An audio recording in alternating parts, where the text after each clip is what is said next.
Hi, welcome back to my channel, Manga Hoarder. My name is Laura, and today I'm doing a tag. This is the What Manga tag. It was created by aMeskeOHJ, and I was tagged to do this by MommaLuvsManga. And I think it was a little while ago now, so I'm trying to get through everything. I've got a lot of videos to film. I'm a little behind, and I have several tags to actually do, which is kind of amazing. So sorry about the delay, but I'm getting on them, and now I'm going to do this one. So this one is really about asking questions about manga and your relationship to it, I guess. And there's 10, 11 questions, and we'll just see what the answers are. I haven't planned this at all. I've written it out, I just haven't planned it, so we will see. And you can see what next tag I'm going to do as well. At any rate. So the first question is, what manga made you a collector? I probably would say Nausicaa of the Valley of the Wind, just because it happened to be the first manga that I read, and really from that day, like literally from that day on, and I probably even voiced these words to my sister, and I said, we're going to buy manga. So in essence, that is the manga that made me a collector of manga. But in general, I was always a collector. I always have been a collector, and I always will be a collector. I am naturally a collector. I love to collect things. And I love the idea of collecting, and what collections mean, and how they, what they mean to people, and how they act, like what their purpose is. So I am very much a collector. Even my university education applies very much to my interest and passion in collecting. So as far as what manga made me a collector, I can go with Nausicaa, but really nothing. Nothing made me a collector. I just am. I just am one. So number 2 is, what manga broke your heart? This one is funny because I don't think I have quite as strong connections to manga. Manga doesn't break my heart. It's just books and just stories, but people do. And I think probably the one that I would say is Itazura na Kiss, just for the fact that it was not completed because the author passed away. Number 3 is, what manga made you want to cosplay? I'm not entirely sure it was the manga. I think it probably was more the anime, but there is a character in Genshiken, and I can't remember her name. It's really bad because I know these characters and it's just not coming to mind at the moment. But the one kind of normal girl in that group of otaku, she gets blackmailed into cosplaying in the costume from Kujibiki on Balance. The president of the student council, she's this girl with a long hair, and she's got this long kind of coat dress, and she's just very cool and austere, and so she ends up getting, it's just on the tip of my brain. I know that I know this character's name, it's really bugging me. But she gets conned into cosplaying this character, and when I had originally seen that, particularly when I had seen that scene where she is cosplaying in front of people and then she sees the pervert in the crowd and she ends up taking away his camera from him, that scene just sort of kind of solidified the idea that maybe I do want to try out cosplay. And so I looked up how to sew hoop skirts. Like, I was like really gonna go into it, and then I realized that would be such a pain, and I never bothered doing it. So apart from that, the only other time that I've ever thought about cosplaying is for Dr. Slump. I do have a few bits and pieces of Reevaluating's costume, but they're kind of like not really cosplay, they're just bits and pieces because I like buying Reevaluating things. So I wouldn't really say that I have any interest in cosplaying. I wasn't one of those kids that dressed up at Halloween. Apart from my profile picture on Twitter, that's really the only costume you will ever see me in my entire life. So enjoy it. Number 4 is, what manga are you fangirling over right now? And I'm old. I don't really do this anymore.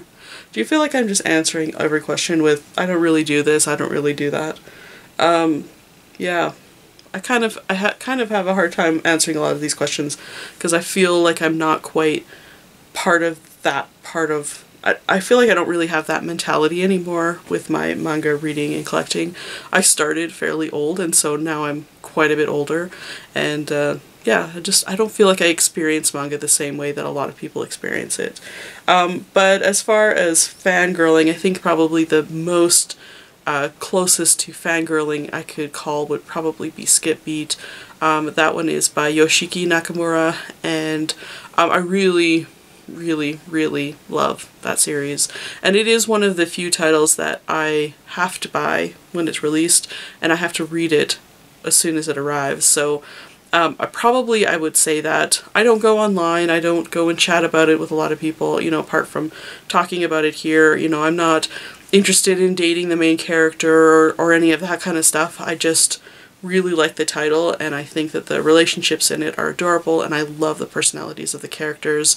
And even though it's already into the mid-40s long series, for shoujo manga that's epic, but it is still fresh and fun, and there's still so much to explore in all of the different kinds of relationships that are going on. So I am loving that title, and I'm so pleased it just keeps going. Number 5 is my other hard question to answer. This one is, what manga made you fume with rage? I don't. I really don't. It is very hard to make me angry. Very hard. Particularly rage. I think I haven't felt the feeling of rage since high school. I don't even understand when people get that angry. Like, what's the value in it? So I genuinely don't know how to answer this because I do not feel that emotion that strongly. I have short-term anger, but it's pretty short and it's pretty small. Number 6 I can answer. Hooray! What manga made you reevaluate your life? I'm gonna go with Complex Age by Yui Sakuma. That's probably the most recent. There's a few others that I felt really connected to, but that one in particular is really about a woman who is in, she's still significantly younger than I am. She's in her mid-20s, and she is reevaluating what it means to be an older woman in fandom, and all of these new fans who are coming up, and what does she look like to them, and can she love this thing the same way that she did as a young person. Now, I've mentioned already, you know, I'm quite a bit older than everybody else who seems to be in this community, and you know, it is sort of hard to relate to a younger fan. You know, definitely there's a different perspective coming from the younger readers or the newer readers, and that's totally fine and totally valid and okay, but at the same time we're not coming at it from the same perspective, and so it is hard to relate to each other sometimes. I wouldn't necessarily say it made me reevaluate my life. Like, I'm not making changes in my life necessarily, or certainly not in respect to fandom, but it certainly made me examine my life and my position in fandom and what it means to me to be here and affirm my place. The next question is, what manga made you hungry? Because they're illustrations, I don't know that I've ever felt like actual hunger, but there is one that the way that is drawn, the way it is described, the way that the story kind of progresses, and just the knowing exactly what the food tastes like in that manga makes me really want to eat bread. And that title is Yakitate Japan, and the author is Takashi Hachiguchi. And that one is basically a battle manga, but it's all about the making of bread. It's about a young boy who has very warm hands. He has the hands of the sun, and because of his warm hands, he's able to, when he's making bread, activate the yeast well, and so that the breads actually are more beautiful and more tasty than other people when they're making bread. His mission in the story is to make the Japan. Pan in Japanese means bread, and so he's trying to make the official bread of Japan, because Japan doesn't necessarily have their own official bread. A lot of the breads that they're famous for are coming from other different places, and so he's looking to discover this thing. He's like an artist, I guess, in that way. But because bread is so delicious, and particularly when it's just freshly baked. And you know, I've made bread numerous times. It is just yum. It is so delicious. So that one in particular, I guess would make me hungry for bread. The next title is What Manga Has the Best Parents? I didn't think of an answer for that, so let's think. The parents in Yotsuba, there's only a single father in Yotsuba. He seems like a pretty good dad. Slightly neglectful, but I think also she doesn't need quite as much attention. He treats her like a child and disciplines her like a child and rewards her and takes her on outings. He just seems to be like a good, loving father. And she has a lot of people around her who fill in the gaps, which are really kind of nice. So I really like the kind of adult-child relationships in that one. What else is good? A lot of the times the parents in manga actually tend to be not good. Either that they are the motive for the entire story, you know, that parent was killed, and so now that child has to actually go on some sort of a journey, or that parent is horrible and so that child has to prove them wrong. So there's really kind of two different things that happen in these stories. Maybe the parent, not necessarily a true parent, but in Girl from the Other Side, just here across the way, that's the story about the young girl who ends up on the kind of the monster dark side, and a monster finds her and he treats her incredibly well. He just cares for her and is very attentive to her and, you know, wants to keep her absolutely safe. And so I think he's a good parent, although not technically her parent, probably. The father in Kitaro is pretty great. I really like him. MommaLuvsManga. The family in Itazura no Kiss, the parents, particularly the mother in Itazura no Kiss, is absolutely delightful. They just completely dote on the idea of, I can't remember what the girl's name is, but Irie, who is the really smart son, and then the really dumb kind of spastic girl. They really are hoping that these two will get together, and so the mother is constantly going out of her way to really help them in their journey of finding each other. And it is their friendship with the parents on both sides, as well as you know, the relationship of the parents with particularly the youngest son. It just is really kind of a cute, fun dynamic. So that one's quite good. I'm not really coming to mind with something where the parents are like truly great. Yeah. If you have any ideas of like really great parents, I'd love to know what your thoughts are down below, because I'm really just coming up with parents who are kind of absent or are not that good. I'm not sure. Number 9 is What Manga Made You Crack Up? Definitely Yotsuba. I will laugh out loud in that story, even though I have read it a number of times. The title, Cromartie High School, I can't remember the author's name, Eiji Nonaka or something. It's not visible from here, so I can't tell you who the author is. That one is so funny. It's so absolutely absurd that, yeah, I absolutely love that one. That one's so, so good. What else makes me crack up? I think there's sort of like elements in most manga that add a little bit of levity, a little bit of humor. Particularly shoujo and shonen manga tend to have some light moments which tend to be quite fun. But yeah, I think maybe I'll just go with those two. Obviously I didn't plan this. Number 10 is What New Title Are You Most Excited For? I think that probably is still going to go to Urusei Yatsura by Rumiko Takahashi, just because it is a title that I've been really, yeah, I'm just really excited to start picking up. It may or may not already be in the mail, but I am really, really pleased that they've decided, or Viz has decided to re-release it. It's coming out in a signature size edition. I'm not entirely sure that I would say that it's the best published quality in their signature size. I think they've made nicer books, and I was hoping for kind of one of their nicer editions with maybe at least a French flap so it has some sturdiness to it. But I am so pleased to be seeing this, and I'm so pleased that we're going to get you know, them all in order, all numbered, all, I'm assuming non-flipped. I actually haven't really looked at it, but I'm really pleased about that title coming out, so I am really excited about picking it up. And then the last question is a bonus question. It's the one that MommaLuvsManga added on to the end, and so I think the idea is that you add your own questions, and then eventually aMeskeOHJ will go and collect those questions and answer them himself. At any rate, whoever ends up doing this tag, you can feel free to ask or answer my question.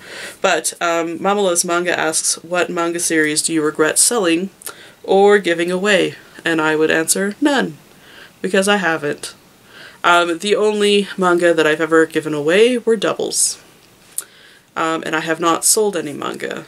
So the manga that you see behind me has grown from infancy in a way. I started collecting in 2003. I have not stopped collecting, and so it has built up over time, but I have not weeded down my collection. There have been a lot of instances, particularly when I buy secondhand manga, you kind of might need to fill in gaps, and that might require you to buy an entire series, so I end up with a lot of doubles. I think right now we're sitting at about probably 300 volumes of doubles, which we will have to get rid of in one way or another.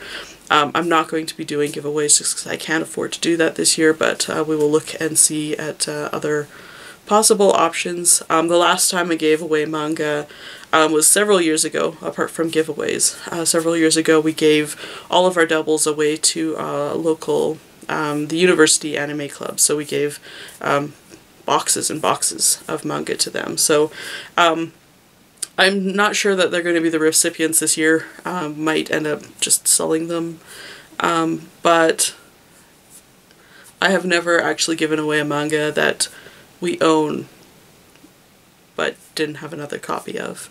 And it's even the titles that, you know, we truly don't like. I have no intention of, at the point, you know, I have enough space to keep manga, I have enough finances to support my collection, so I have no intention of giving away titles until either of those things kind of fall to the ground. It's, you know, everybody can collect the way they want, and for me, I love having all the manga around, and I love being able to pick up this strange old title that I haven't read in, you know, 20 years. I'm just really pleased to have it in my collection, and, you know, even titles that I really truly disliked, I plan on reading them again. I don't know why I would have it in my collection if I wouldn't reread it. I'll reread anything. I don't have to like it, so sometimes it's hard to make through the first time, but even then, once I'm done that, I feel accomplished. In a couple of years I'll go back, and I know that over time my tastes change and my interest and knowledge changes enough that I have made vast opinions on manga as I've read them over the years, so my manga's not going anywhere. But for myself, the question that I'm going to add is there a title that you regret not picking up, or that you missed collecting at some point in time and is now out of print? So I'm only talking about manga that were published in your language, so probably English, because this is an English language channel, so it has to have been in print.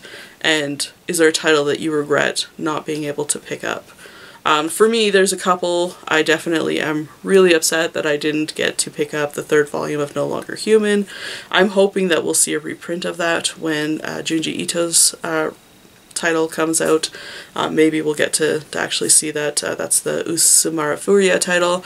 There's others. I know that there's a title by Maruo that I missed picking up, and I know that one's going to be really hard to track down. I missed picking up a couple of titles that were published by Picture Box because I was only aware of them almost at the point when they started, when their business closed, so I haven't been able to pick up all of the titles from that publisher, and most of them have been ones that I really want to own, so I'm still kind of on the lookout for them. Most of the titles I'm looking for are kind of on the obscure end, and I think it was just that I was really lucky to be buying manga at kind of the beginning of the boom. So a lot of the manga that a lot of people are looking for, that I see looking for online, are often titles that I already have because I bought them when they were new. And it's just a real fortune of being part of this community back when that was possible. There's a title, Moonchild. I would really love to be able to collect more Moonchild. I've picked up 2 and 3, but I know that that's a title that I've seen on the shelf. I saw when it was new and I was just like, Moonchild, I'm not really sure I want to read that. And then I didn't pick it up, and now I'm just like, why? Why didn't I buy that then? And I made a mistake.